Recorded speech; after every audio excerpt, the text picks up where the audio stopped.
Alia loved robots and machines. She took apart old radios and televisions to see how they worked. Then she would spend days family in the junkyard, collecting parts she could use to build something that moved, spoke, and solved problems. But robotics kits were expensive, and her family couldn't afford them. So Alia had an idea. She would build one herself. Alia lived in a small rural village in Indonesia, where most kids her age helped their parents in the rice fields or had already married. She dreamed of going to university to study engineering, but first she needed to learn how to make things move. The only problem was she didn't have any money to buy parts. But Alia refused to give up. After school every day, she walked 3 miles to the nearest market to sell fried bananas, pisang goreng. It was her grandmother's old recipe and the only thing she had to sell. Day after day, she stood under the scorching sun and the pouring rain, offering her snack to passers-by. Slowly, she saved enough money to buy parts for her robot. Alia's friends thought it was funny to tease her. They said, "A robot from banana money? You're wasting your time." But she didn't care. When she entered the national robotics competition, the judges laughed. They thought it was hilarious to see a young girl with a homemade robot made from scrap metal and old wires. But Alia wasn't scared. She knew her robot might not be the most advanced, but it was built with heart and determination. As the competition started, other kids with high-tech robots took the stage.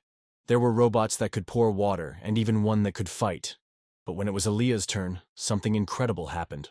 Her robot worked. It might have been slow and clunky compared to the others, but it did everything she programmed it to do. The audience cheered. Although she didn't win first place, she impressed the judges with her robot and its potential.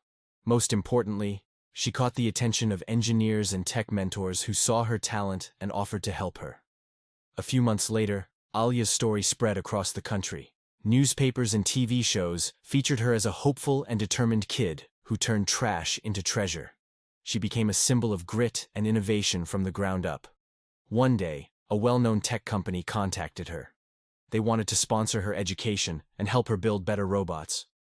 When Alia heard this, she was overjoyed.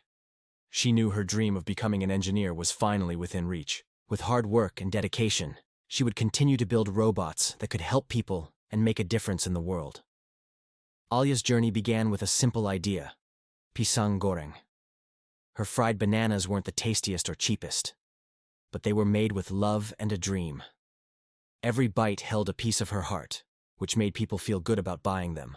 Plus, they tasted delicious. Her friends might have laughed at her dream of building a robot out of trash, but her determination didn't waver. She knew what she wanted and worked hard to achieve it. When she entered the robotics competition, everyone underestimated her, including the judges. They thought her robot was a joke, but Alia proved them wrong. Her robot might not have been the most advanced, but it worked because she made it with heart and determination. That day, her robot didn't just move and speak, it danced. It danced to the rhythm of her dreams, the cheers of the crowd, and the beat of her heart. That's why when Alia stepped onto the stage, the spotlight found her. Her eyes sparkled with excitement, and her smile beamed with pride. In that moment, she wasn't just a girl from a village. She was a young innovator ready to change the world with her robots.